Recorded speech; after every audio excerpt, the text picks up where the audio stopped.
Good morning, students. Myself, Akhilesh Kumar Kanthed, short में AKK, Akhilesh Kumar Kanthed, director Nucleus Education, और मैं आपको यहाँ पर फिजिकल केमिस्ट्री पढ़ाऊँगा। जैसा कि आप सबको पता है कि कोटा के अंदर या न्यूक्लियस एजुकेशन के अंदर केमिस्ट्री जो है हम 3 पार्ट में डिवाइड करते हैं, फिजिकल केमिस्ट्री, इनऑर्गेनिक केमिस्ट्री और ऑर्गेनिक केमिस्ट्री। उनके लिए सेपरेट टीचर्स होते हैं, तो मैं यहाँ पर फिजिकल केमिस्ट्री का पार्ट हैंडल करता हूँ, तो मैं आपको फिजिकल केमिस्ट्री पढ़ाऊँगा। और जहाँ तक एक्सपीरियंस की बात करें तो लास्ट 17 ईयर्स से मैं फिजिकल केमिस्ट्री पढ़ा रहा हूँ। तो जब से कॉलेज से पास आउट हूँ तब से यही मेरा एक्सपीरियंस है, और इन सालों में बहुत सारे बच्चों को मैंने पढ़ाया है, तो वो एक्सपीरियंस जो मेरा है मैं आप सबके सामने यहाँ पर रखूँगा। जहाँ तक हम बात करें केमिस्ट्री की, तो जैसे मैंने कहा था कि केमिस्ट्री को हम 3 पार्ट में डिवाइड करते हैं, फिजिकल केमिस्ट्री, ऑर्गेनिक केमिस्ट्री और इनऑर्गेनिक केमिस्ट्री। तो यहाँ पर आई थिंक ये तो सभी को पता है कि ऑर्गेनिक और इनऑर्गेनिक केमिस्ट्री में हम क्या पढ़ते हैं। जैसे आई थिंक सभी को पता है ऑर्गेनिक केमिस्ट्री के अंदर हम कार्बन और उसके कंपाउंड्स की प्रॉपर्टीज़ को पढ़ते हैं। इनऑर्गेनिक केमिस्ट्री के अंदर बाकी जितने भी एलिमेंट्स बचे हैं अदर देन कार्बन, हम उन एलिमेंट्स की प्रॉपर्टीज़ और उनके कंपाउंड की प्रॉपर्टीज़ को पढ़ते हैं। तो क्वेश्चन अब ये आता है कि फिजिकल केमिस्ट्री में हम क्या पढ़ते हैं, what we study in physical chemistry basically, because carbon और उसके कंपाउंड की प्रॉपर्टीज़ को हमने ऑर्गेनिक केमिस्ट्री के अंदर डिस्कस कर लिया, बाकी जितने भी एलिमेंट्स बचे थे उनको हमने इनऑर्गेनिक केमिस्ट्री के अंदर डिस्कस कर लिया। तो फिजिकल केमिस्ट्री के अंदर हम क्या स्टडी करते हैं। लाइव चैट पर मैं आपके कमेंट्स देख सकता हूँ, तो आप अपने कमेंट्स लिखिए। हाँ, इसमें मैं एक चीज़ और आपको क्लियर कर दूँ स्टूडेंट्स, आप लाइव चैट पर केवल जो रिलेवेंट कमेंट्स हैं वो ही करें, इररिलेवेंट कमेंट ना करें। जैसा जब भी मैं आपसे कुछ क्वेश्चंस पुटअप करता हूं तो लाइव चैट पर आप उन्हीं कमेंट्स को पुट करें। तो चलिए, क्वेश्चन क्या है मेरा, वापस से सुन लीजिए। What we study in physical chemistry. आप अपने कमेंट्स लाइव चैट पर लिख सकते हैं, जो कि मैं यहाँ पर देख सकता हूँ, और उसके अकॉर्डिंग मैं रिप्लाई करूँगा।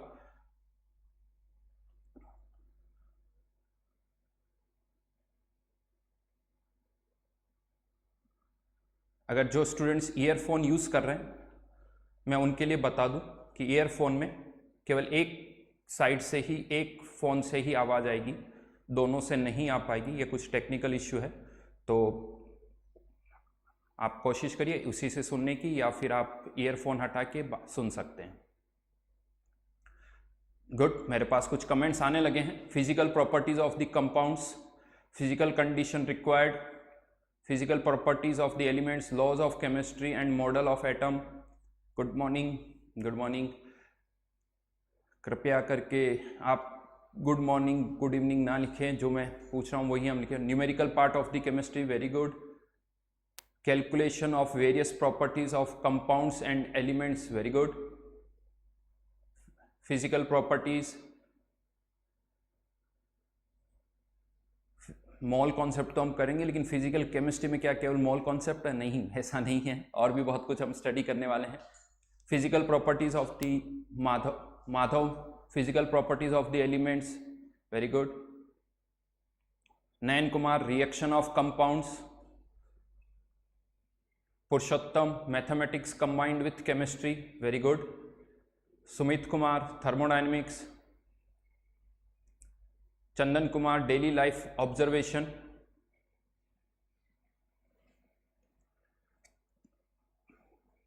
चलिए अब डिस्कस करते हैं क्या हम स्टडी करते हैं। तो मैं आपको बता दूं कि फिजिकल केमिस्ट्री में, जैसा आप लोगों ने कहा, ठीक है ये तो हम पढ़ते ही हैं, प्रॉपर्टीज की बात करें या न्यूमेरिकल कैलकुलेशन की बात करें, लेकिन जो बेसिक पर्पस है फिजिकल केमिस्ट्री का, इसे आप कह सकते हो, ये बेसिकली ये जो पार्ट है केमिस्ट्री का, उसे हम कहते हैं मैथमेटिक्स ऑफ केमिस्ट्री। यहाँ पर हम केमिस्ट्री के अंदर मैथमेटिकली ही डील करते हैं। जैसा कि आप इनऑर्गेनिक के अंदर, ऑर्गेनिक के अंदर डिस्कस करते हो कि कौन सी रिएक्शन होगी, कौन सी रिएक्शन नहीं होगी, वहाँ पर जो कॉन्सेप्ट इन्वॉल्व होता है वो कोई स्टेबिलिटी का होता है कि ये ज़्यादा स्टेबल है, ये कम स्टेबल है, लेकिन वही रिएक्शन होगी या नहीं होगी ये हम यहाँ पर मैथमेटिकली कुछ फॉर्मूलेज हैं उनको यूज़ करते हुए हम बताते हैं। तो मैथमेटिकली हम डिसाइड करते हैं कि कौन सी रिएक्शन होगी, कौन सी रिएक्शन नहीं होगी। सुनने में थोड़ा अजीब सा लग सकता है आपको कि मैथमेटिकली कैसे डिसाइड कर सकते हैं, बट मैं आपको बताऊंगा।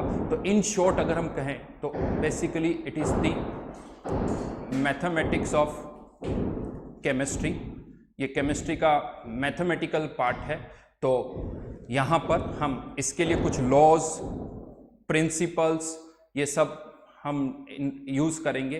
बहुत सारे लॉज है, first law of thermodynamics, second law of thermodynamics, law of mass action, Avogadro law, तो बहुत सारे लॉज हैं जो हम यहाँ पर यूज़ करेंगे।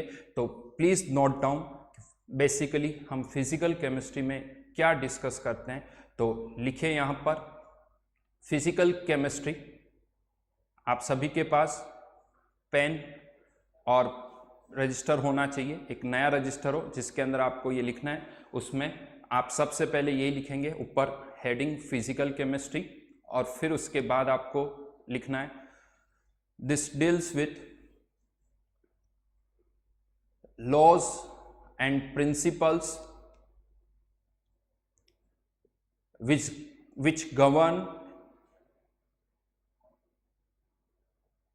which govern a chemical and phase change, which govern a chemical and phase change, right? तो इसमें अलग अलग तरह के प्रिंसिपल्स होंगे, लॉज होंगे, जिसके थ्रू हम बताएंगे कि कौन सा चेंज होगा, कौन सा चेंज नहीं होगा। इवन अगर वो हो रहा है तो उसमें कितना टाइम लगेगा, 5 मिनट्स में कंप्लीट होगा या 5 ईयर्स में कंप्लीट होगा।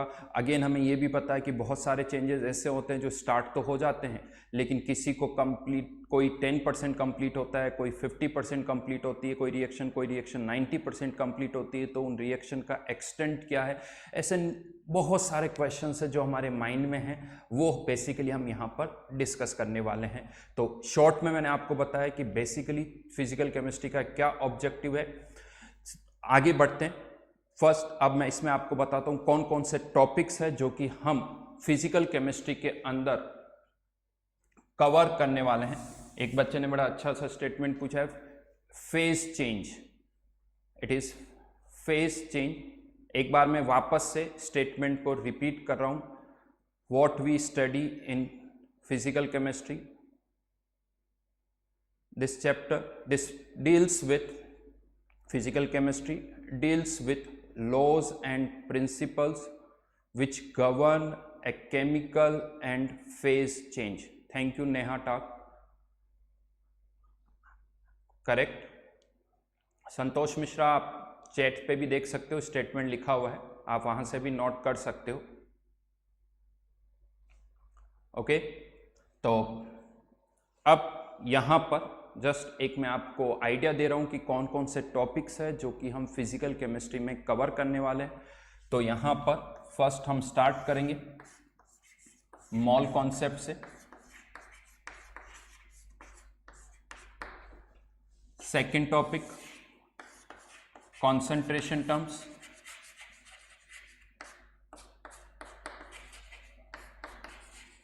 कॉन्सेंट्रेशन टर्म्स अगर हम एनसीईआरटी देखें तो ये दोनों एक ही चैप्टर के अंदर है, जिसे हम कहते हैं some basic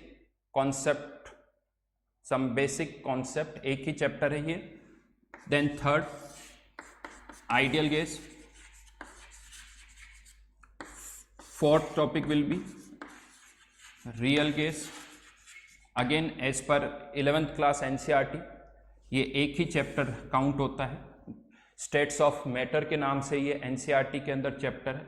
ideal gas and real gas NCERT के अंदर स्टेट्स ऑफ मैटर के नाम से है। Then next chapter will be atomic structure. जहाँ पर हम एटम्स के स्ट्रक्चर के बारे में बात करेंगे कि एक एटम के अंदर इलेक्ट्रॉन, प्रोटॉन या न्यूट्रॉन जो है वो किस तरह से अपने आप को डिस्ट्रीब्यूट करते हैं, वो हम यहाँ पर डिस्कस करेंगे। Then sixth one, after atomic structure we will discuss chemical equilibrium,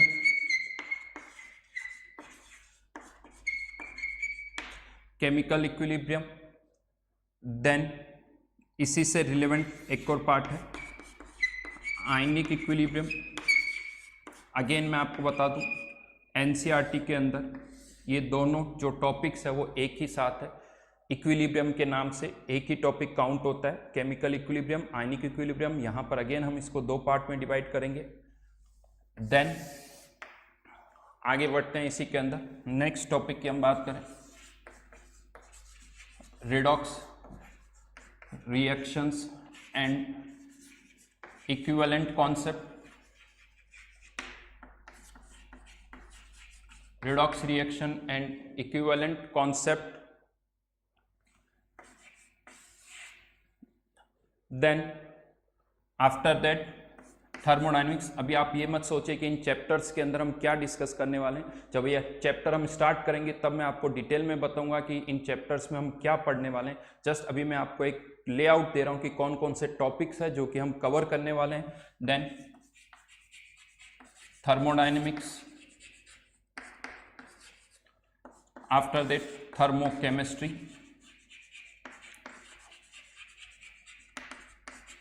again NCERT के अकॉर्डिंग ये भी एक ही चैप्टर है, एनर्जेटिक्स के नाम से एक ही टॉपिक काउंट होता है, थर्मोडायनेमिक्स और थर्मोकेमिस्ट्री।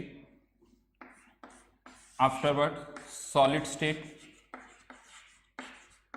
पहले ये टॉपिक 12th एनसीईआरटी में था, अब इसको 12th से 11th में शिफ्ट कर दिया गया, तो solid state. Next chemical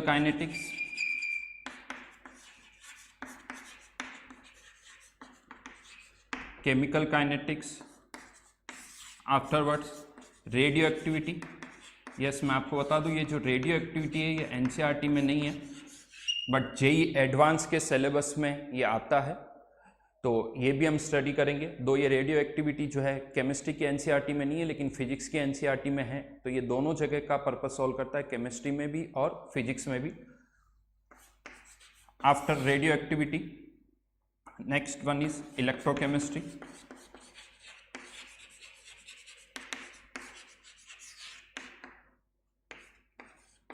then after electrochemistry next topic liquid solution.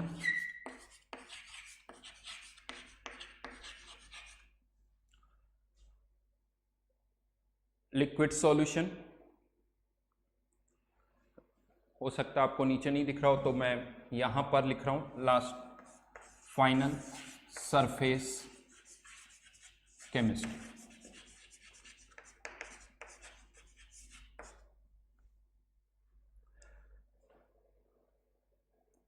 इन टॉपिक्स की सीक्वेंस जो है ये हम कुछ चेंज कर सकते हैं, बट मोर और लेस सीक्वेंस हम यही रखते हैं, तो इसी सीक्वेंस में हम इन टॉपिक्स को स्टडी करेंगे। कुछ जगह पर चेंज होगा वो आपको बाद में पता चल जाएगा।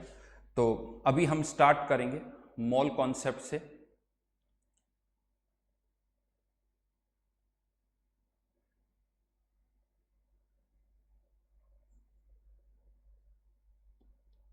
तो यहां पर प्लीज जब मैं आपसे कहूं वही उन्हीं क्वेश्चंस का आप आंसर लिखें।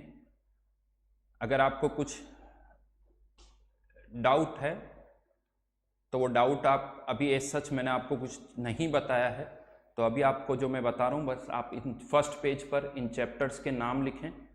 आपके रजिस्टर के फर्स्ट पेज पर इन चैप्टर्स के नाम होने चाहिए। और फिर से मैं यहाँ पर क्लियर कर दूँ, ये वो टॉपिक्स हैं जो कि हम फिजिकल केमिस्ट्री में स्टडी करने वाले हैं।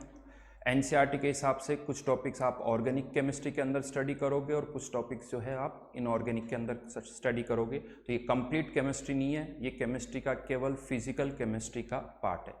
तो आपके फर्स्ट पेज पर आपके रजिस्टर में ये सारे टॉपिक्स होने चाहिए, ठीक है।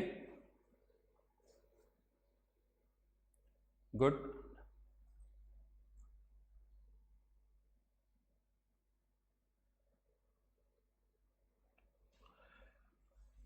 तो स्टार्ट करते हैं फर्स्ट टॉपिक से।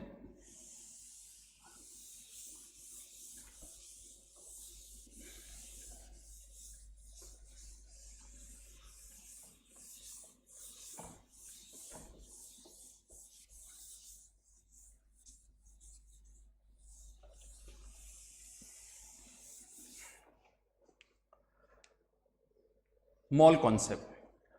मोल क्या है ये हमें पहले समझना होगा, लेकिन इस वर्ड को समझने के लिए मैं कुछ छोटी छोटी सी और टर्म्स यूज़ करूँगा।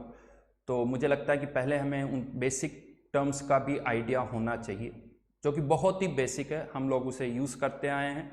तो मैं सबसे पहले उसी को यूज़ करूँगा। तो बेसिकली हम कहते हैं यूनिवर्स। क्या यूनिवर्स जो है is made up of two things, matter and energy. Matter and energy. तो पहले अभी हम यहां पर बात करें मैटर की। मैटर वर्ड यूज कर सकते हो या सब्सटेंस। तो सब्सटेंस एंड एनर्जी। अभी हम बात करेंगे सब्सटेंस की। सब्सटेंस भी आप बोल सकते हो, मैटर भी वर्ड यूज किया जा सकता है। नाउ सब्सटेंस को हम अलग अलग तरह से कैटेगराइज कर सकते हैं। तो एक लाइन लिखे यहां पर, a substance can be classified into. Substance can be classified in to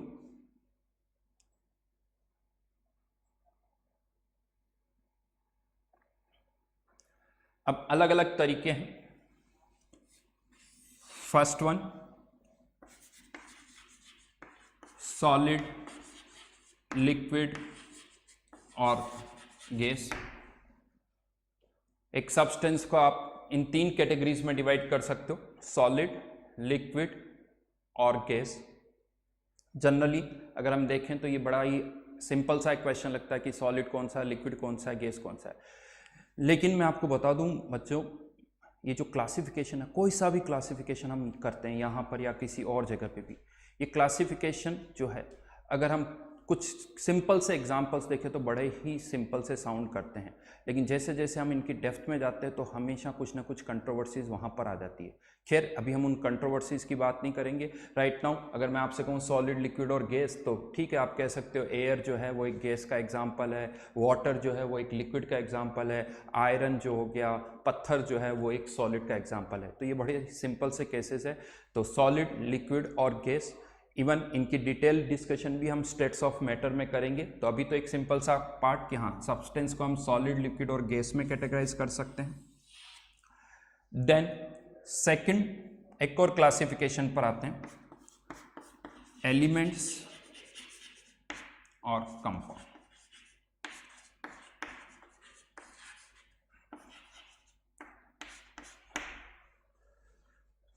again elements और कंपाउंड क्या है, तो कह सकते हो बहुत ही एक बेसिक सा पार्ट है।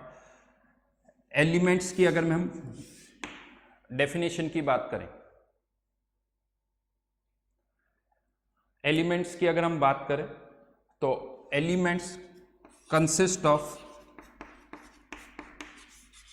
Only one type of atom.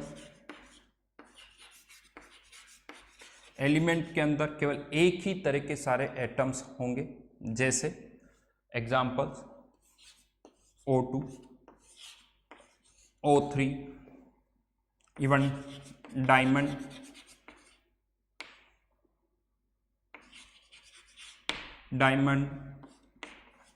Iron, ये सब एलिमेंट है क्योंकि इनके अंदर एक ही तरह के एटम्स हैं।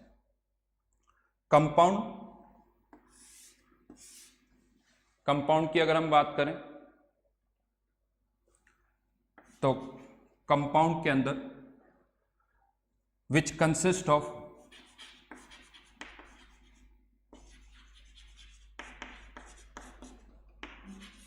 टू और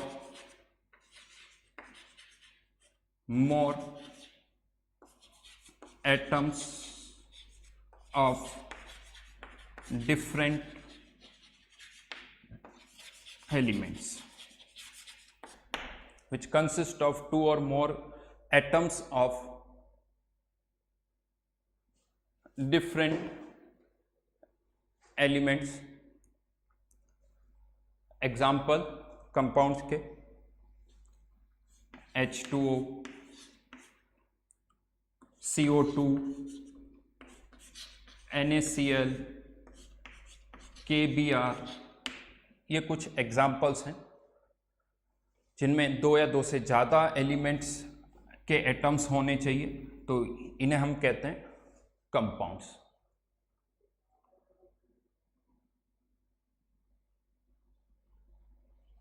राइट, तो ये तो बात हुई एलिमेंट्स और कंपाउंड। ये एक तरीका है इनको कैटेगराइज करने का।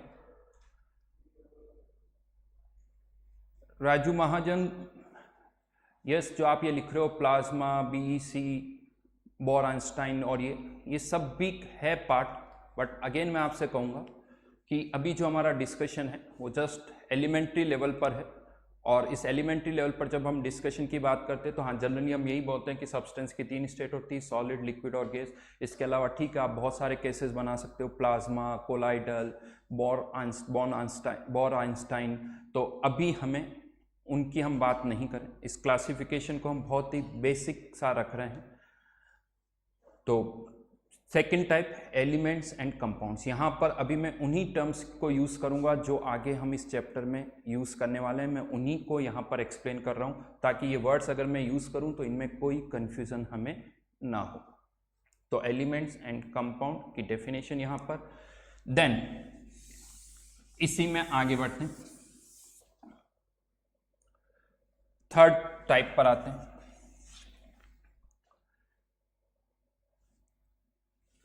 थर्ड टाइप, एटम, मॉलिक्यूल, और समटाइम्स हम एक और टर्म यहां पर यूज करते हैं, फॉर्मूला यूनिट। ये एक और तरीका है, इनकी भी हमें डेफिनेशंस पता होनी चाहिए। एटम वर्ड आई थिंक बहुत ही क्लियर है, इसकी एज सच कुछ डेफिनेशन की जरूरत नहीं है। एटम सिंपल सा ऑक्सीजन एटम, नाइट्रोजन एटम, एक single अनडिविजिबल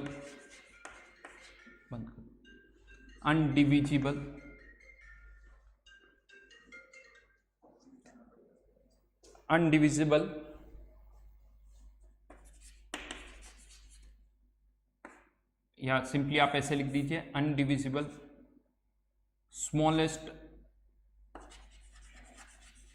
अनडिविजिबल part of an element. एक एलिमेंट का सबसे छोटा सा स्मॉलेस्ट अनडिविजिबल पार्ट। अनडिविजिबल मतलब अगर आपने उसको फर्दर डिवाइड कर दिया तो फिर वो एलिमेंट ही डिस्ट्रॉय हो जाएगा। ऐसा नहीं कि सर हम एटम को भी तो डिवाइड कर सकते हैं, इलेक्ट्रॉन, प्रोटॉन इसके अंदर, अगर ऐसा हमने कर दिया तो फिर वो एटम जो है वो अपनी आइडेंटिटी को लूज कर देगा। तो यहाँ पर हम एटम के लिए ही कहते हैं कि हाँ, उसकी बेसिक पार्ट इसमें रहना चाहिए। तो ऑक्सीजन है तो ऑक्सीजन का एटम, उसको आप फर्दर डिवाइड करोगे तो फिर वो ऑक्सीजन नहीं रहेगा। तो smallest indivisible part of an element, ये हो गया atom, oxygen atom, nitrogen atom. Molecule की बात करते हैं। मॉलिक्यूल की बात अगर हम करें तो मॉलिक्यूल के अंदर electrically neutral group of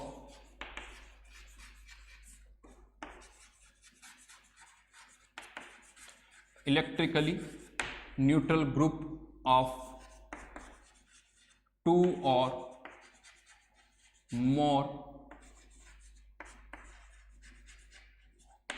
atoms held together by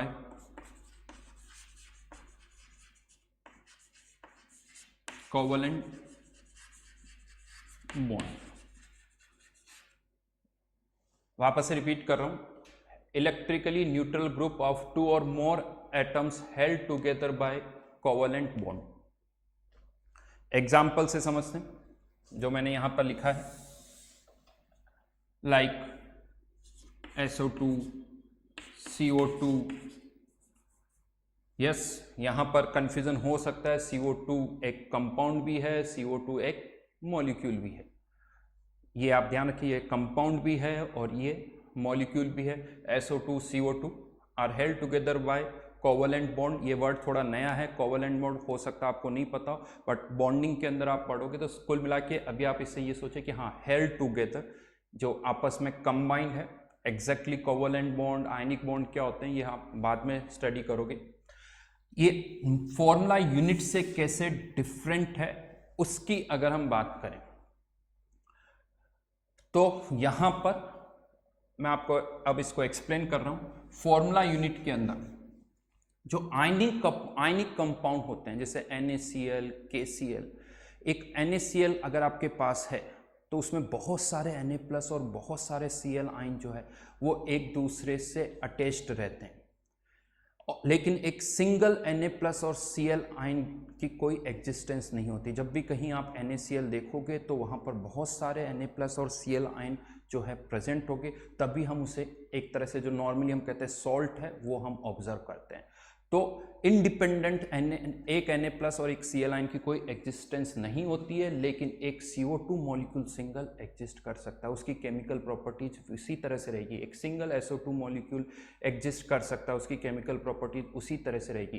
तो मॉलिक्यूल और फॉर्मूला यूनिट में जो डिफरेंस है वो डिफरेंस बेसिकली यही है कि इसके एक सिंगल यूनिट भी एग्जिस्ट करती है, जबकि यहाँ पर अगर हम देखें फॉर्मूला यूनिट की तो इसके एक सिंगल यूनिट एग्जिस्ट नहीं करती है। जनरली अगर हम बात करें तो आयनिक कंपाउंड्स जो होते हैं, आयनिक कंपाउंड्स के लिए हम ये वर्ड यूज करते हैं फॉर्मूला यूनिट। लाइक एग्जांपल में यहाँ पर लिख रहा हूँ NaCl, KBr, इन्हें हम कहते हैं फॉर्मूला यूनिट। और आगे चल के मैं आपको बता दूं कि इवन आगे एक वर्ड हम यूज करते हैं मॉलिक्यूलर मास। तो जो मॉलिक्यूल्स हैं उन्हीं के लिए वर्ड यूज किया जाता है मॉलिक्यूलर मास। अगर कोई फॉर्मूला यूनिट है तो उसके लिए हम वर्ड यूज करते हैं फॉर्मूला मास। तो ये भी एक डिफरेंस है मॉलिक्यूलर मास और फॉर्मूला मास, कि हाँ NaCl एक फॉर्मूला है तो इसका जो मास होगा उसे हम क्या कहते हैं, फॉर्मूला मास।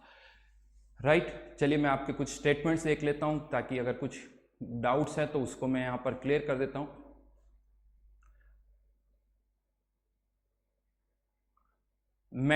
एक विक्रम कुमार का कमेंट है, आयनिक कंपाउंड में मेटल और नॉन मेटल होता है। तो मेटल से एक अलग कैटेगरी है जिसमें मेटेलिक बॉन्ड होता है, आयनिक कंपाउंड के अंदर आयनिक बॉन्ड।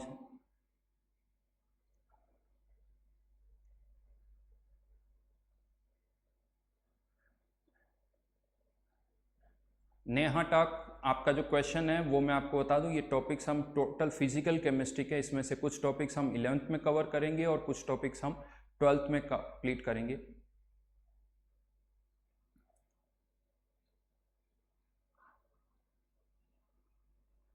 हाँ, पद्माक्ष का एक अच्छा सा क्वेश्चन आया। अब आप रिवर्स वे में जाके सोचोगे तो ये इनका काफ़ी अच्छा क्लियरिटी आएगी। जैसे एक क्वेश्चन है O2, O2 क्या है? O2 को अब हम इनमें से किस किस कैटेगरी में पुट कर सकते हैं, चलिए यहीं से हम स्टार्ट करते हैं। O2 मेरे पास टोटल बहुत सारी category, elements, compound, atom, molecule, formula unit. मैं यहाँ पर ये भी क्लियर कर दूं कि कोई ज़रूरी नहीं कि O2 को हम केवल किसी एक कैटेगरी में पुट करें, वो यहाँ पर एक से ज़्यादा कैटेगरी में भी आ सकता है। तो चलिए इसी से स्टार्ट करते हैं कि O2 ऑक्सीजन की मैं बात कर रहा हूँ। आप लाइव चैट पर कमेंट लिख सकते हैं O2 को हम यहाँ पर किस किस कैटेगरी में पुट कर सकते हैं।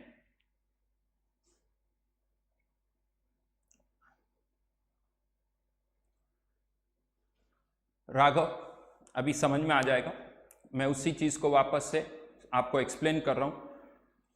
O2, हाँ राघव कमेंट कर सकते हो आप। O2 को आपको क्या लगता है हमें किस कैटेगरी में पुट करना चाहिए?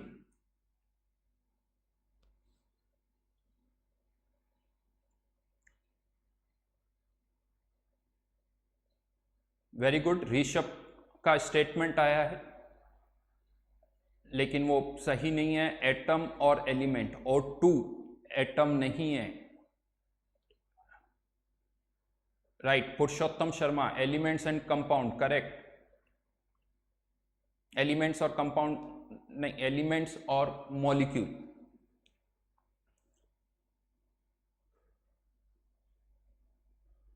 बहुत सारे कमेंट्स हैं तो उनको रीड करना मेरे लिए थोड़ा मुश्किल हो रहा है क्योंकि वो कमेंट्स बहुत सडनली मूव कर रहे हैं। तो जब तक मैं किसी एक कमेंट को पढ़ने की कोशिश कर रहा हूं तो yes, Ayush Raj, elements and molecule, correct, element and molecule. अब एक और किसी ने स्टेटमेंट लिखा, गैस एलिमेंट, ये वर्ड्स ऐड करने की जरूरत नहीं है आपको। एलिमेंट्स के लिए हमने ऐसा कुछ नहीं कहा कि वो गैस होना चाहिए, वो गैस भी हो सकता है, सॉलिड भी हो सकता है, लिक्विड भी हो सकता है, तो बी प्रिसाइज। तो O2 जो है वो एक एलिमेंट भी है और O2 जो है वो एक मॉलिक्यूल भी है। चलिए एक और एग्जांपल के लिए अब मैं पूछ रहा हूं आपसे, NaCl, NaCl क्या है?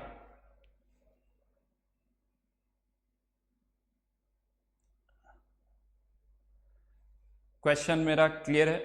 अब मैं बात कर रहा हूं यहां पर NaCl,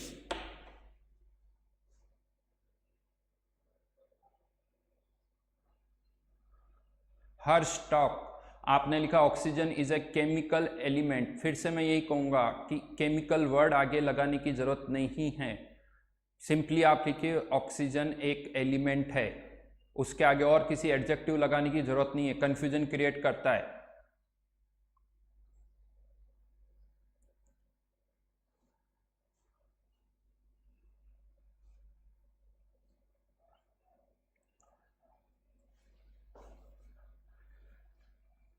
यहां पर अब अगर हम NaCl की बात करें, राइट, गुड,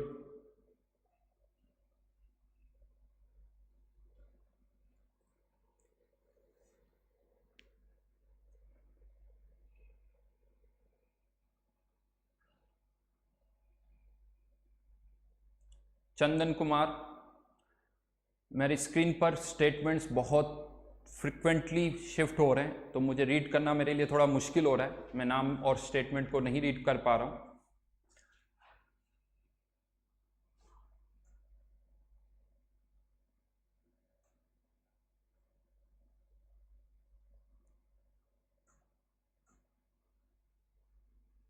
तो NaCl की चलिए बात करते हैं। NaCl डेफिनेटली एक कंपाउंड है NaCl, तो NaCl एक कंपाउंड है और साथ साथ में NaCl जो है उसका आप क्या कह सकते हो, फॉर्मूला यूनिट, फॉर्मूला यूनिट कह सकते हो उसको। बेसिकली वो एक आयनिक कंपाउंड है, या राइट नाउ आप उसके लिए फॉर्मूला यूनिट वर्ड यूज कर सकते हो। Very good. NaCl मॉलिक्यूल नहीं है, NaCl जो है वो मॉलिक्यूल नहीं है।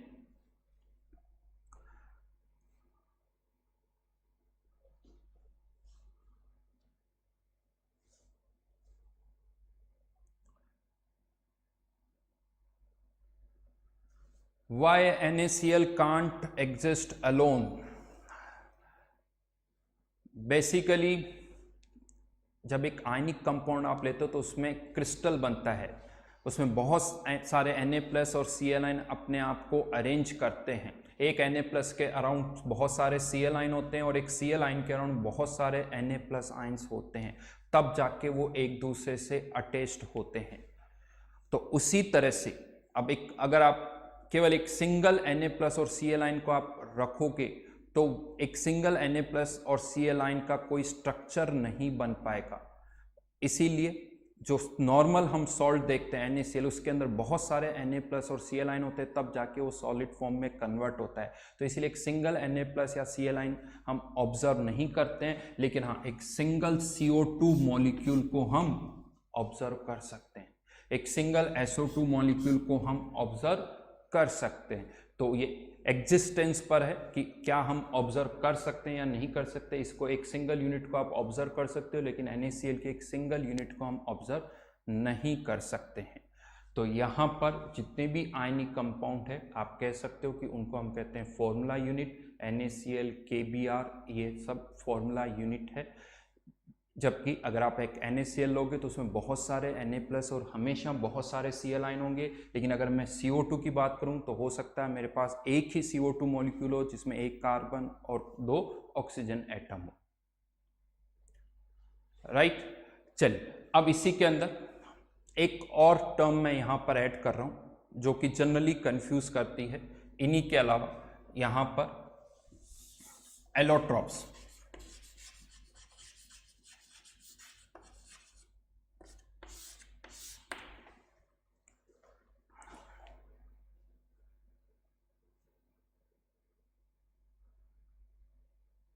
विक्रम कुमार, अभी आयनिक और कोवलेंट की हमने बात नहीं की है तो इसलिए बहुत ज़्यादा उस पार्ट पर नहीं चाहिए। मैंने जो आपको एक्सप्लेन किया है उसी पर हम रहें और इन एग्जाम्पल्स के अकॉर्डिंग हम इसको चेक करें।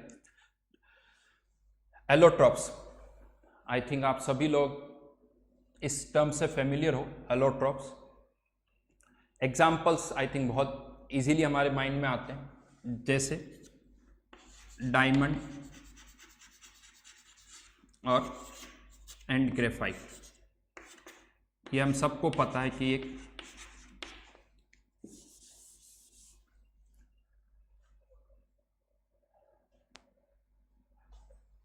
डायमंड एंड ग्रेफाइट ये एलोट्रॉप्स का एक एग्जाम्पल है। ये दोनों एक दूसरे के एलोट्रॉप्स हैं। और भी एग्जाम्पल्स आपको पता है, जैसे सल्फर की मैं बात करूं तो रोम्बिक सल्फर और मोनोक्लिनिक सल्फर, ये भी एलोट्रोपिक फॉर्म है, रोम्बिक एंड मोनोक्लिनिक। उसी तरह से फॉस्फोरस की भी अलग अलग एलोट्रोपिक फॉर्म होती है, वो भी आप सबको कुछ को पता है। खैर अभी हम इस पार्ट पर नहीं जा रहे हैं कि किसकी कितनी एलोट्रोपिक फॉर्म होती है या आपको सारे एग्जाम्पल्स पता होने चाहिए, नहीं। अभी हमारा मेन पार्ट वो नहीं है। अभी हमारा पर्पस जो है इसे डिफाइन कैसे किया जाता है। आई थिंक इनमें आपको कोई कन्फ्यूज़न नहीं। क्वेश्चन मेरा ये है आपसे, क्या O2 और O3, O2 और O3, ऑक्सीजन एंड ओजोन, क्या ये एक दूसरे के एलोट्रॉप्स है या नहीं? क्या ये एक दूसरे के एलोट्रॉप्स है या नहीं है? क्वेश्चन O2 एंड O3 के लिए है, क्या ये एलोट्रोपिक फॉर्म है?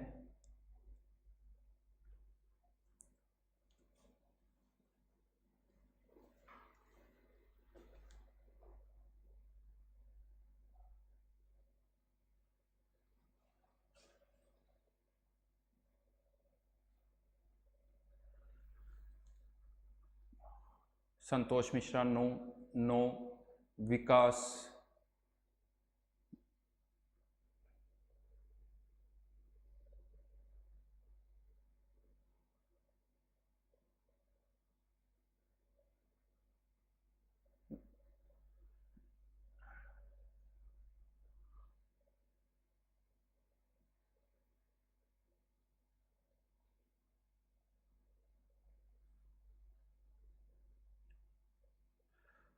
तो मिक्स स्टेटमेंट्स हैं, बहुतों का कहना है यस और बहुतों का कहना है नो।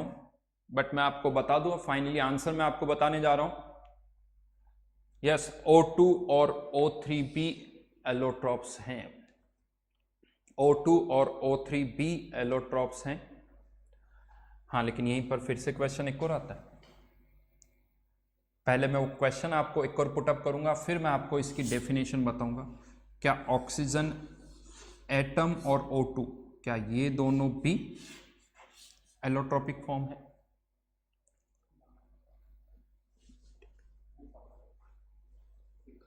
अच्छा, मैंने चलिए, हम थोड़ा लगता है बोर्ड से थोड़ा इस तरफ चले गए तो मैं इस चीज़ को वापस से यहाँ पर लिख रहा हूँ। O2 O3। क्वेश्चन मेरा ये है कि क्या ऑक्सीजन एटम और O2, क्या ये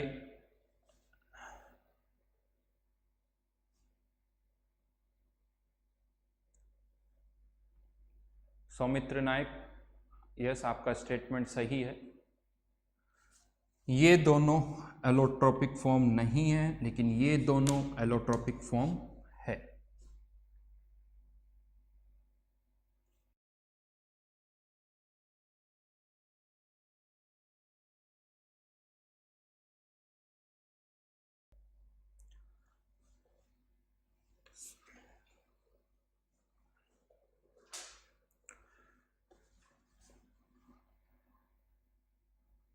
तो अब यहां पर कंफ्यूजन होता है। बेसिकली ये बहुत अच्छा एग्जांपल है जिसे हम क्लियर कर सकते हैं।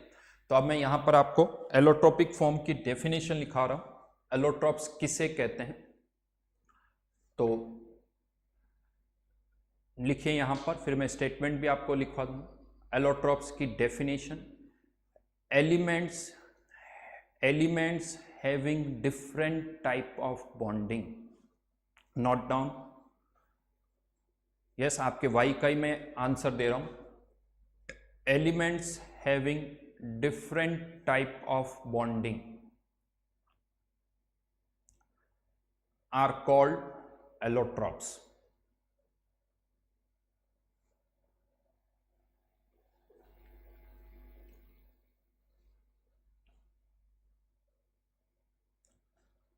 ना अब इससे कैसे हम जस्टिफाई करेंगे, तो O2 में भी कुछ बॉन्डिंग है, O3 में भी बॉन्डिंग है, लेकिन अलग तरह से है, बॉन्ड अलग, स्ट्रक्चर अलग है, तो ये दोनों एक दूसरे के एलोट्रोप्स है। लेकिन ऑक्सीजन एटम में कोई बॉन्ड नहीं है, ये एक सिंगल एटम है।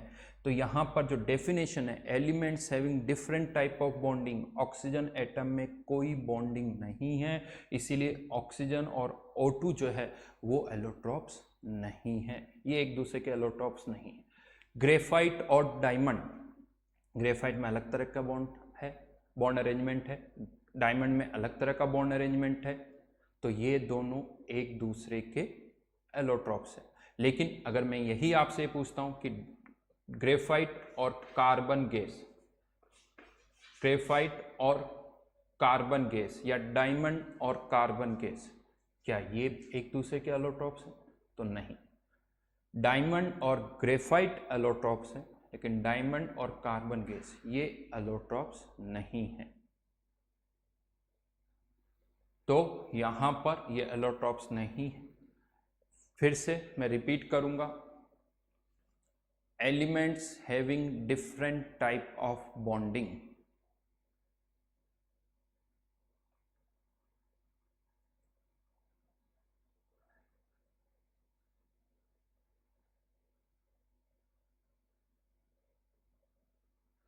रिलेवेंट कमेंट ही लिखिए। अगर इररिलेवेंट कमेंट अगर आप कोई लिख रहा है तो मैं उनको ब्लॉक कर दूंगा।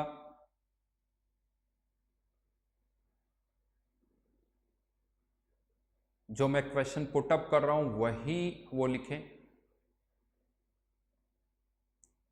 फुलरीन बार बार आ रहा है, अभी मेरा वो डिस्कशन नहीं है। यस फुलरीन आप कह सकते हो, वो भी कार्बन का एक एलोट्रोप है।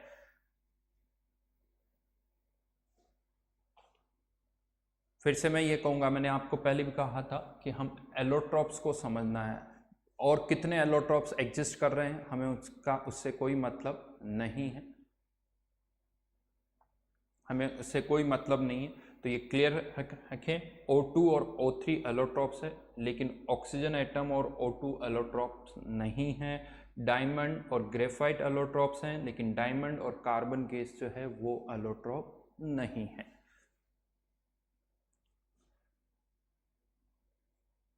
हर्षटाक आपका आंसर सही है, graphite, diamond, fullerene are allotropes आपका, क्योंकि उन सब में अलग अलग तरह की बॉन्डिंग है, तो वो सही आंसर है। तो यहां पर ये मैंने आपको टर्म्स एक्सप्लेन की है, atom, molecule, formula unit, element, compound and allotropes. As a homework चलिए मैं आपको एक क्वेश्चन लिख के दे रहा हूं, आपको घर पर इसको लिखना है, अभी नहीं सॉल्व करना है, बाद में आप सॉल्व करेंगे। Right 5 examples of write 5 examples of each category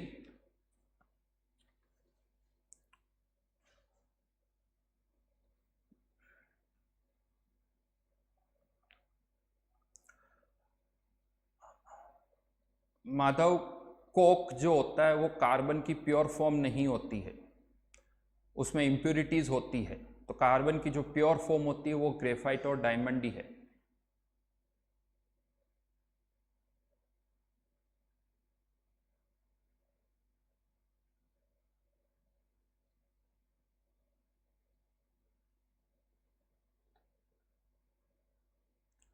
रिदिता Sharma, आपका क्वेश्चन नहीं समझ में आया मुझे।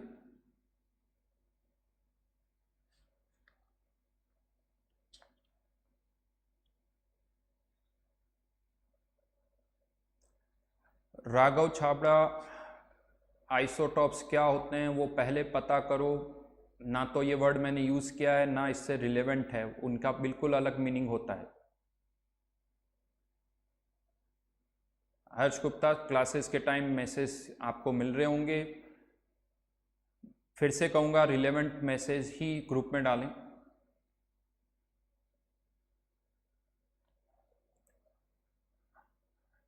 पद्माक्ष, जो डेफिनेशन मैंने अभी आपको यहाँ पर लिखवाई है वही डेफिनेशन हम यूज़ करें। समीक्षा का एक और, चलिए लास्ट टाइम मैं आपको फॉर्मूला यूनिट और एक्सप्लेन कर रहा हूँ। फॉर्मूला यूनिट लास्ट टाइम मैं इसको एक्सप्लेन कर रहा हूँ, नहीं तो आप ये वापस से जो है आप लेक्चर को जब कंप्लीट हो जाए तो वापस से आप सुन सकते हैं। फॉर्मूला यूनिट आयनिक कंपाउंड जितने भी होते हैं उन आयनिक कंपाउंड, जैसे हम कह सकते हैं कोई भी आयनिक, NaCl हो गया, KBr हो गया, अगर आप ये सब्सटेंस आप लेते हो तो इसमें बहुत सारे Na+ और बहुत सारे Cl आयन होंगे। आप एक Na+ और एक Cl आयन से आप जो NaCl यूज़ करते हो उसको आप प्रोड्यूस नहीं कर सकते, उनकी इंडिपेंडेंट एग्जिस्टेंस नहीं होती है। बट जैसे मैंने कहा एक CO2 मॉलिक्यूल इंडिपेंडेंटली एग्जिस्ट कर सकता है, उसकी प्रॉपर्टीज़ वही रहती है, चाहे बहुत सारे CO2 मॉलिक्यूल हो चाहे एक हो। लेकिन NaCl जो हम ऑब्जर्व करते हैं उसकी प्रॉपर्टीज़ आप तभी ऑब्जर्व कर पाओगे जब वो बहुत सारे वहाँ पर Na+ और बहुत सारे Cl आयन होंगे। राइट, तो क्वेश्चन पर आता हूँ। Right 5 examples of each category. Right 5 examples of each category. First one elements, इसके 5 एग्जाम्पल आपको लिखने हैं। सेकंड कंपाउंड, इसके भी 5 एग्जाम्पल्स आपको लिखने हैं। थर्ड एटम्स, ये बहुत सिंपल है, atom, oxygen atom, nitrogen atom, carbon atom, इसी तरह से ही लिखना है आपको, कुछ नया नहीं है इसके अंदर। फोर्थ मॉलिक्यूल,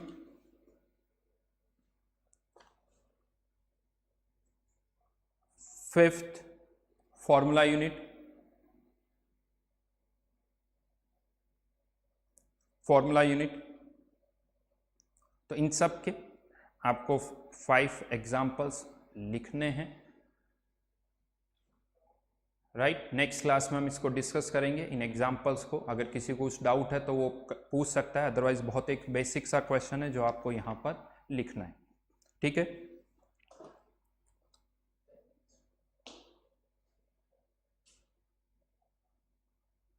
चलिए ये तो एक जनरल डिस्कशन था। अब हम थोड़ा आगे बढ़ते हैं। जैसा मैंने आपसे कहा था मोल कॉन्सेप्ट, मोल वर्ड पर आने से पहले हमें एक और बेसिक पार्ट पर आना होगा। एक और टर्म जो हम इस चैप्टर के अंदर यूज करते हैं, एटॉमिक वेट। ये एटॉमिक वेट क्या होता है उसकी हम बात करेंगे। हाँ, लेकिन सबसे पहले तो कन्फ्यूजन यहीं पर आ जाता है कि ये सर एटॉमिक वेट होता है या मास होता है, क्या होता है ये? तो मैं आपको बता दूं, जो हम नॉर्मली बात करते हैं वेट और मास, अगर हम फिजिक्स के अकॉर्डिंग बात करें तो दोनों में बहुत डिफरेंस है। वेट जो होता है वो m×g होता है, और जो ये इसमें m होता है उसे हम कहते हैं मास। राइट, फिर से मैं बोल रहा हूँ, वेट जो होता है m×g होता है, और जो इसके अंदर m होता है वो होता है मास। हाँ, लेकिन डेली नॉर्मल डिस्कशन में अगर हम देखें तो हम वेट या मास इसको कहीं पर भी यूज़ कर लेते हैं, हम इसमें कुछ डिफरेंस नहीं करते, जबकि डिफरेंस होना चाहिए। इनफैक्ट अगर मैं आपसे पूछता हूँ कि आपका वेट कितना है, तो आप कह देते हो 50 या 55 या 60। ज़रा सोच के देखिए, क्या ये आपका वेट है जो आपने 50 किलोग्राम, 55 किलोग्राम या 60 किलोग्राम बताया है? तो नहीं, ये आपने अपना वेट नहीं बताया, आपने अपना मास बताया है। आप 50 किलोग्राम, 55 किलोग्राम, 60 किलोग्राम, ये आपका वेट नहीं, ये मास है। अगर वेट निकालना है तो आपको इसको किससे मल्टीप्लाई करना पड़ेगा? जी से मल्टीप्लाई करना पड़ेगा। हाँ, लेकिन अगर यही मैं आपसे पूछूं कि आपका मास कितना है, तो ये सुन के ही बड़ा अजीब सा लगता है कि क्या क्वेश्चन है, यानी बट सही में क्वेश्चन तो ये है कि वो मास है। तो yes, there is a difference between mass and weight. लेकिन इन केमिस्ट्री, मैं आपको बता दूं, केमिस्ट्री में हम मास या वेट ये दोनों वर्ड्स यूज़ करते रहते हैं, लेकिन चाहे कोई सा भी वर्ड हम यूज़ करें, मैं आपको क्लियर कर दूं, हमारा मतलब हमेशा मास से ही होता है। तो अगर मैं एटॉमिक मास वर्ड यूज़ कर रहा हूँ या एटॉमिक वेट वर्ड यूज़ कर रहा हूँ, दोनों हम यूज़ करते हैं, बुक्स में भी यूज़ होता है, लेकिन मतलब हमारा जो होगा वो हमेशा एम से होगा, वो मास से होगा। ठीक है, तो यहाँ पर फर्स्ट थिंग ये क्लियर है, मास और वेट हम यूज़ कर सकते हैं, बट मतलब हमेशा हमारा किससे होगा? मास से। चलिए, अब मास की अगर हमने बात की या वेट की हम बात करते हैं, जैसे मैंने कहा कि मेरा वेट 70 किलोग्राम है, किसी और का वेट 50 किलोग्राम है, किसी का 80 किलोग्राम है, लेकिन ये तो किलोग्राम में है। और भी बहुत सारी स्केल्स हम यूज़ करते हैं वेट मेजर करने के लिए, जैसे किलोग्राम एक हो गई। अगर हम देखें तो पाउंड्स भी एक और स्केल है जहाँ पर हम वेट को मेजर कर सकते हैं। पाउंड्स, फिर से मैं वर्ड बोलूँ तो ग्राम हो गया, किलोग्राम हो गया, पाउंड्स हो गए, ये बहुत सारी अलग अलग स्केल है। किलोग्राम में मेरा वेट कुछ और होगा, ग्राम में मेरा वेट कुछ और होगा, पाउंड्स में मेरा वेट कुछ और होगा। तो पहले तो ये समझते हैं कि ये वेट जो हम मेजर कर रहे हैं वो कैसे मेजर हो रहा है। तो मैं आपको पहले इसको एक्सप्लेन करता हूँ कि ये मेरा वेट जो है, जैसे मैं कहता हूँ मेरा वेट 70 किलोग्राम है, ये कैसे आया? तो ये जो मेरा वेट है ये सब रिलेटिव है, इसीलिए अलग अलग स्केल हम यूज़ कर रहे हैं, किलोग्राम, पाउंड, ग्राम, ये अलग अलग स्केल है। कैसे, पहले इसको समझते हैं। लेट्स से ये एक डस्टर है। अब इस डस्टर को मैं एक कुछ भी वैल्यू असाइन कर रहा हूँ। लेट्स से मैंने कह दिया कि ये जो डस्टर है ये 1 किलोग्राम का डस्टर है। आप कुछ नई यूनिट सोच सकते हो, बट मैंने कह दिया ये 1 किलोग्राम है। अब अगर मुझे अपना वेट मेजर करना है इन टर्म्स ऑफ किलोग्राम, तो मैं अपने वेट को इससे कंपेयर करूंगा। अगर मेरा वेट इससे 70 टाइम्स ज़्यादा है तो मेरा जो वेट होगा वो कितना हो जाएगा? 70 किलोग्राम। अगर मेरा वेट इससे 50 टाइम्स ज़्यादा है तो मेरा वेट कितना हो जाएगा? 50 किलोग्राम। ये एक स्केल हुई किलोग्राम की। अब आप चाहते हो, या कोई चाहता नहीं, मैं तो किलोग्राम स्केल यूज़ नहीं करूंगा, आप किलोग्राम स्केल यूज़ करो, ठीक है, हम कोई और स्केल पे आ सकते हैं। लेट्स से मैं एक और स्केल की बात करता हूँ। मेरे हाथ में एक मोबाइल आपको दिख रहा है, अब मैं इसको रेफरेंस ले सकता हूँ। लेट्स से मैंने कह दिया कि ये जो मोबाइल है ये 1 पाउंड है, 1 पाउंड है इसका। अब अगर पाउंड्स में मेरा वेट फाइंड आउट करना है मुझे, तो मैं पाउंड्स में निकाल सकता हूँ। उसके लिए मुझे मेरे वेट को इससे क्या करना पड़ेगा? कंपेयर करना पड़ेगा। अगर मैं इससे 100 टाइम्स हेवियर हूँ तो मेरा वेट कितना हो जाएगा? 100 पाउंड। 200 टाइम्स हेवियर हूँ तो मेरा वेट कितना हो जाएगा? 200 पाउंड्स हो जाएगा। 300 टाइम्स हेवियर हूँ, मेरा वेट कितना हो जाएगा? 300 पाउंड। समझ में आई मेरी बात? तो ये पाउंड एक स्केल है, किलोग्राम दूसरी स्केल है। नाउ इवन हम इन पाउंड्स और किलोग्राम की स्केल को भी कनेक्ट कर सकते हैं, आपस में इनको भी कनेक्ट किया जा सकता है, ऐसा नहीं। या आप और ग्राम और इनको भी कंपेयर कर सकते हो। लेट्स से मैं ये कह दूं कि जो चौक मेरे हाथ में है, आई थिंक दिख रही होगी आपको, ये 1 ग्राम, ये चौक जो है वो 1 ग्राम है। अब अगर मेरा वेट मुझे ग्राम में मेजर करना है तो मुझे अपने वेट को इससे अगेन कंपेयर करना होगा। अगर इस चौक के रेस्पेक्ट में मैं इससे 10,000 टाइम्स हेवियर हूं, कितना 10,000 टाइम्स हेवियर हूं, तो मेरा वेट केवल कितना हो जाएगा 10,000 ग्राम। 20,000 टाइम्स हेवियर हूं तो कितना हो जाएगा 20,000 ग्राम। 30,000 टाइम्स हेवियर हूं तो कितना हो जाएगा 30,000 ग्राम, राइट। अब चलिए, ये तो मेरे वेट की बात हुई, अलग अलग स्केल है, ठीक है, आप इस स्केल में अलग है, किसी और में अलग है, किसी और स्केल में अलग है। लेकिन अब हम ग्राम और पाउंड को भी रिलेट कर सकते हैं। उसको कैसे रिलेट करें, तो मुझे पता कि ये जो चौक है ये 1 ग्राम है, और मुझे ये भी पता कि ये जो मोबाइल है उसका वेट कितना था 1 पाउंड। अब हमें इन दोनों को कंपेयर करना है, तो मैं ये चेक करूंगा कि ये जो मोबाइल है वो इस चौक से कितने टाइम्स हेवियर है, कितने टाइम्स हेवियर है।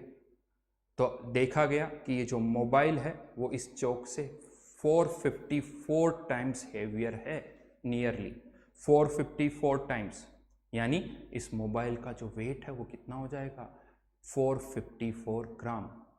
और हमने क्या कहा था, इस मोबाइल का वेट कितना है 1 पाउंड, यानी 1 पाउंड किसके बराबर हो जाएगा 454 ग्राम की।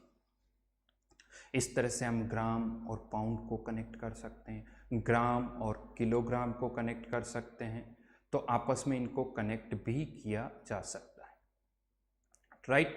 तो ग्राम किलोग्राम इनको हम इस तरह से कनेक्ट कर सकते हैं। तो पहले हमें ये समझना होगा कि जो भी वेट हम हमारा मेजर कर रहे हैं, ये जो हमारा वेट है वो किसी रेफरेंस में है। जिस दिन आप ये रेफरेंस बदल दोगे वो आपका वेट भी बदल जाएगा। रेफरेंस यूनिट कुछ भी हो सकती है, किलोग्राम हो सकता है, ग्राम हो सकता है, पाउंड हो सकता है। हाँ, अगर आप कोई और स्केल यूज़ कर रहे हो तो उससे किलोग्राम वाली स्केल का मास चेंज नहीं होगा। अगर मैं अपना वेट ग्राम में बता रहा हूँ तो किलोग्राम वाला चेंज नहीं होगा, पाउंड्स में बता रहा हूँ तो किलोग्राम वाला चेंज नहीं होगा। किलोग्राम वाला वेट तभी चेंज होगा जब मैं किलोग्राम वाले रेफरेंस को ही बदलता हूँ। अगर मैंने फिक्स किया हुआ कि ये 1 किलोग्राम है तो मेरा किलोग्राम में मास वही रहेगा। इस तरह से हम सबको पता है कि जो SI सिस्टम इंटरनेशनल जो है उन्होंने फिक्स किया हुआ है कि ये 1 किलोग्राम है, तो आप उसके रेस्पेक्ट में कुछ भी कंपेयर करोगे तो किलोग्राम में उसका वेट हम फाइंड आउट कर सकते हैं। तो यहाँ पर अभी मैंने सिंपली आपको ये बताया है कि हमारा जो वेट है वो हम किस तरह से मेजर करते हैं। अलग अलग यूनिट हो सकती है, ग्राम, किलोग्राम, और अलग अलग यूनिट्स में हम मेजर कर सकते हैं, राइट। आज के लिए यहीं तक करते हैं, इसके आगे मैं आऊँगा एटॉमिक मास पर क्योंकि टाइम कंप्लीट हो गया। अभी भी मैं देख पा रहा हूँ कुछ बच्चों के कमेंट्स में कि उनको फॉर्मूला यूनिट और वो नहीं समझ में आया। बच्चों कोई प्रॉब्लम नहीं है, थोड़ा सा घर जाके वापस से आप देखिए, इस बात को समझने की कोशिश करिए। जो स्टेटमेंट मैंने कहे हैं या जो मेरा रिकॉर्डिंग है उसे आप वापस से देख सकते हैं और उसे समझने की कोशिश करिए। आपको कुछ एग्जाम्पल्स लेके उनको समझने की कोशिश करनी चाहिए, रादर देन डेफिनेशन। आप कुछ एग्जाम्पल्स लिखिए और उसमें डिफरेंस देखिए तो आपको समझ में आ जाएगा। नहीं तो हम नेक्स्ट क्लास में कुछ और कोशिश करेंगे उसको समझने के लिए, राइट। परेशान होने की कोई ज़रूरत नहीं है। अच्छा, यहाँ पर मैं आपको बता दूँ, यहाँ पर आपके पास एक रजिस्टर होना चाहिए। रजिस्टर के अंदर एक अलग से रजिस्टर होगा बिल्कुल, और एक होमवर्क के लिए अलग से रजिस्टर होना चाहिए। आज की क्लास का जो हमारा डिस्कशन था वो बहुत ही बेसिक था, उसके लिए कोई भी अलग से मैं आपको होमवर्क नहीं दे रहा हूँ। यस, आपको होमवर्क के लिए मटेरियल भी मिलेगा, लेकिन आज की क्लास में केवल जनरल डिस्कशन था, इंट्रोडक्शन था, तो उसमें कोई अलग से होमवर्क नहीं है। क्वेश्चन जो मैंने आपको दिया है वही आपको करना है। नेक्स्ट क्लास ऑनवर्ड्स आपको होमवर्क मिलेगा, मैं आपको शीट्स भी दूंगा और कुछ DPP मिलेगी, लेकिन भी अच्छी तरह से सुनिए, वो आज नहीं मिलेगी, वो नेक्स्ट क्लास के बाद मैं आपको दूंगा, और उसमें से मैं आपको होमवर्क भी दूंगा कि क्या आपको करना है, राइट। तो ये सारा मटेरियल आपको मिलेगा, बट जैसे जैसे ज़रूरत होगी। ऐसा नहीं कि आज अभी आपको सब मिल जाएगा, जिस दिन जैसी ज़रूरत होगी उस दिन आपको PDF फॉर्म में वो सारा मटेरियल भी मिलेगा। नेक्स्ट क्लास का टाइम हो रहा है, तो चलिए इससे आगे हम नेक्स्ट क्लास में मिलते हैं। Thank you.